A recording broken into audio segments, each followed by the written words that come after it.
गुरुजी हमें अपनी इच्छा से शरीर छोड़ने की विधि बता दो। देखो, अपनी इच्छा से शरीर ऐसे नहीं छोड़ा जाता है। शरीर छोड़ने का समय होता है, जो प्रारब्ध कर्म होते हैं आपके, उससे ये शरीर बना होता है। कब खाना है, कितना खाना है, कब सांस लेना है, कहाँ सांस लेना है, कब पानी पीना है, कहाँ का पानी पीना है, ये सब प्री प्लान्ड है। ये सब पहले से ही पूर्व निर्धारित है। आपको तो केवल गुरु एक कला सिखा देता है, इसी इसी लीला में, जो आप लीला आप जो चल रही है दुनिया में, आपकी लीला खेल रहे हो आप जो खेल, इसमें बस एक चीज ऐड कर देता है वो, कि जब लीला खत्म करके निकलोगे तो कैसे निकलोगे और कहां जाओगे। बस कैसे शरीर को छोड़ना है और कहां शरीर को छोड़ के रहना है, बस यही चाहिए। इसी को बीच में ऐड कर दिया जाता है,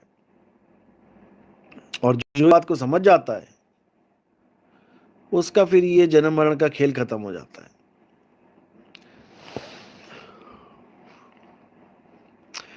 तो अपने आप से शरीर छोड़ने की विधि जो आप बोल रहे हो, ये विधि तो वही है कि अपने शरीर को छोड़ने की विधि। और तुम छोड़ोगे भी, ऐसा नहीं कि नहीं छोड़ोगे। 2 सेकंड के लिए छोड़ दोगे, 10 सेकंड के लिए छोड़ दोगे, 1 मिनट के लिए छोड़ दोगे, जैसे मालिक चाहेंगे छोड़ भी दोगे, क्योंकि उसको छोड़ोगे तभी शब्द का अनुभव होगा। बिना मरे तेरी मुक्ति ना होवे, तू जीवित मर जा अवधूता। इसका मतलब है बिना मरे तेरी मुक्ति नहीं हो सकती, यानी शरीर तो तुझे छोड़ना ही पड़ेगा, तभी तुझे अनुभव होगा। बिना शरीर छोड़े अनुभव हो ही नहीं सकता। लेकिन वो कितनी देर का अनुभव होगा, ये तुम्हारे ऊपर डिपेंड नहीं करता, ये परमात्मा के ऊपर डिपेंड करता है।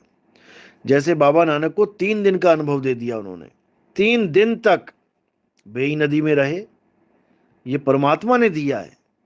उनका खेल नहीं है इसमें, क्योंकि सिख भाई समझते कि बाबा नानक तो बचपन से ही ज्ञानी थे।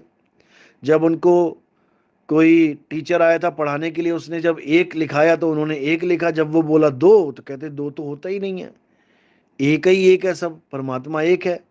तो इसका मतलब ज्ञान उनको बचपन से था। फिर 3 दिन बेई नदी में रहने की कहां से जरूरत पड़ गई। जो आप देखेंगे बाबा नानक की साखी में, भाई मर्दाना की वाला की साखी में, उसमें 3 दिन तक बताया कि वो बेई नदी में रहे। ये परमात्मा की दया से रहे, परमात्मा ने चाहा। मीराबाई को जहर दिया गया, मीराबाई नहीं मरी। सुकरात को जहर दिया गया, सुकरात मर गया, यानी शरीर मर गया उसका। सुकरात भी उसी परमात्मा का पुजारी, मीराबाई भी उसी परमात्मा का पुजारी। फर्क पड़ गया ना। ये परमात्मा चाहता है।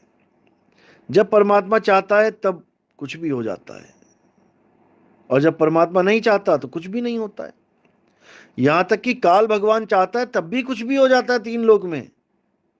शंकर जी ने जब गणेश जी की गर्दन काट दी, अब उनकी गर्दन ना मिले कहां गई, तो एक हनुमान जी की, एक क्या नाम है, गणेश जी की गर्दन उठा के ले आए, मतलब हाथी की गर्दन उठा के ले आए।